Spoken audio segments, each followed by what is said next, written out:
Hello, this is Malorian for the Orc Tactical Team, and what we're going to be talking about today is a very important topic about actually just the orcs in an orc army and what's the best ones to take. Now, starting off from the very beginning, of course, you can't just say best because it always depends on what you want it to actually do. So, talking about 7th, there's a lot of different things you might want to do, and there's a lot of different options you have. If you're looking for a really offensive one, what a lot of people do is they go for the one for the double chop up because then they get that extra attack. One of the things you have to keep in mind though is that requires that you must have the charge, because of course if anybody charges you first, you're only going to have a 6+ save, and any losses you take away from those attacks. And a very important thing is that of course with the choppa you only have the +1 strength in the first round of combat, so after that you're only having a bunch of strength 3 attacks anyway. So if you are sure that you're going to be able to get off the charge, getting the wah, or being able to bait or something like that, then okay, double chopper can be really good. But otherwise, if you're looking at prolonged combats, your spears are better because you get the same number of attacks, but then if you lose your front ranks, you still have them.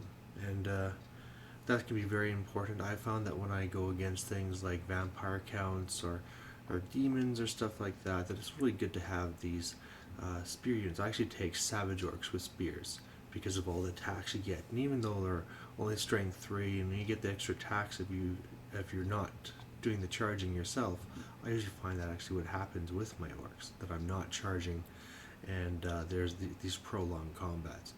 Of course, another option is going to be your shield orcs, and that's what I think actually overall is the best way to go, because the best things orcs do is, I mean, they're toughness 4, they only have strength 3 after the first round, so, and they're fairly cheap, so you can take a lot of them. So you might as well be starting to go in and play the combat res game. You know, take big blocks of 25.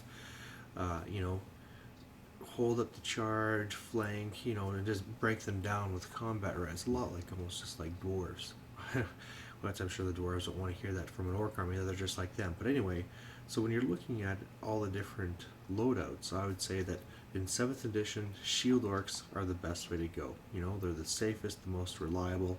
But if you do want to go and be more offensive, I would say spears, even though you hardly ever see these, are the best way to go, unless you're extremely certain you're going to be getting the charge, and then you can go with double choppa.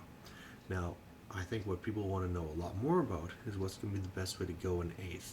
8th is coming here. There's a whole bunch of new changes, things where, you know, you get an extra rank of attacking.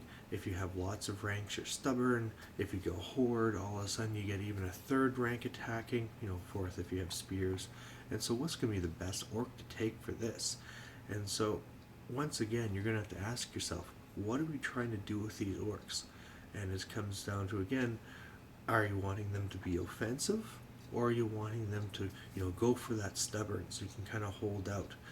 Now, if you're going for stubborn, you know, that means you just want to have lots of ranks, 5 wide, you know, really deep, and you want to make sure that you're going to survive as long as possible. So you might want to go with shield orcs. One of the problems is that shields are changing, so all of a sudden the shield is not giving you that extra parry bonus.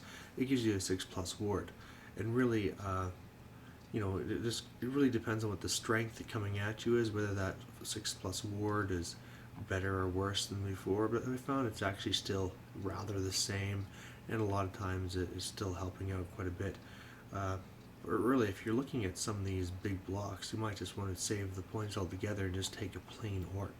But okay, so that's looking if you want to just take a bunch of guys and you want to be just stubborn.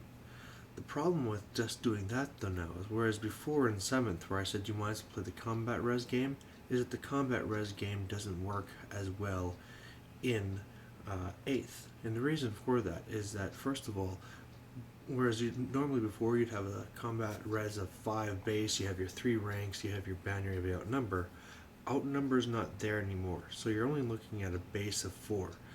The other thing is that you're seeing that you're getting more attacks because you're getting that extra rank of attacks all the time, and you're also getting stepping up, so that, what I was saying before with the double chop orcs, where every single time you lose a model, it's from those guys in the front, so they're not going to get to attack anyway. That's not the case. Everybody's going to get to attack.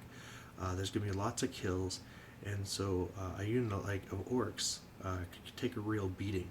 And so it could be that, yes, you can have this big unit of, you know, uh, 60 whatever shield orcs, and you can hold out, but really in these, what's probably going to be these prolonged combats, all these strength 3 attacks aren't going to be doing very much for you. So you might want to look for something that's more offensive.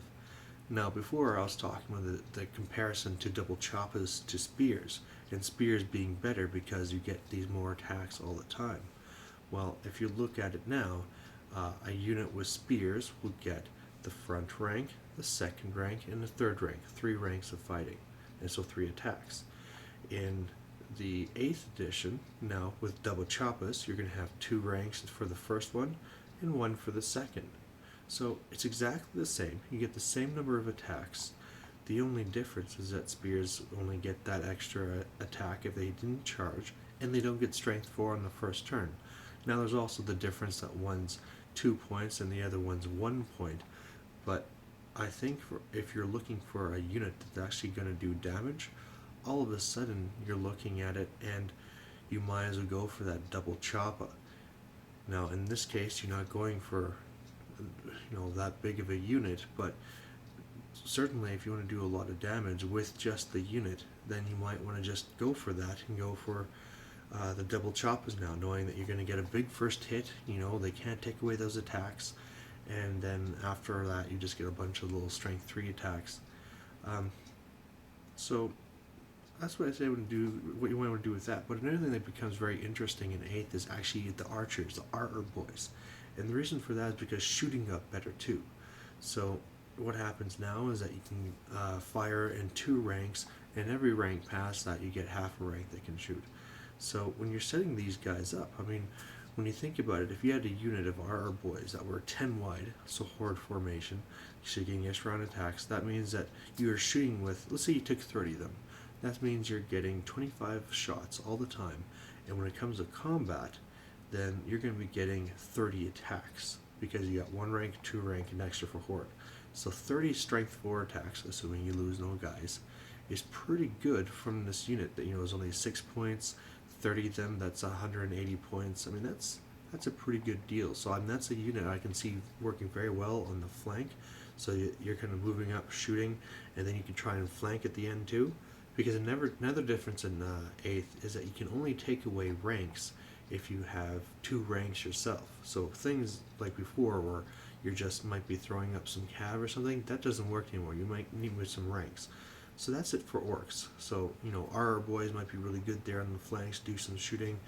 In the center, if you want to go kind of combat heavy or anything, or do some damage, you're going to want to go with the 2 choppas. Or if it's if you're really trying to save points, you might want to go with the spears still. And but really, when I was starting to look at 8th, orcs aren't worth it anymore. I don't know if you noticed. I was just trying to throw out all those options. But the thing is that in these cases where you're just trying to survive, it's better to go with goblins. I'd say 8th is really the addition for goblins, being only half the cost of a shield orc. Your night goblin, it is better off to take, instead of 60 orcs, go for 120 night goblins. Go for this big unit. You might as well go to horde, and you're deep. And the big thing is it comes for 40k, and it's called the heavy bolter theory, which is if you do enough attacks, it's going to go through eventually. And so the idea here is that you're so big that you're going to be stubborn for longer with those 8th rules called steadfast, and then with the attacks you're eventually going to break things down. And of course with night goblins you have your nets, and when you use them you're basically toughness 4 anyway, so you're almost the same as an orc. You throw in some night goblin characters, just take a 34 point character that's a night goblin with a great weapon, and you have some hitting power too. So I think going forward to 8th, that when you're looking at how you want to set up your orcs, you might want to think about that. Unless you're just going to use the models you have, you might want to start switching over to goblins. And so if you see any of those Battle Skull Pass sets, you might want to jump on them as soon as possible. So that's what I'll talk about today. And what I'm going to do next time is just start talking about some general looking forward to 8th Tactics. So we'll see you then. Bye.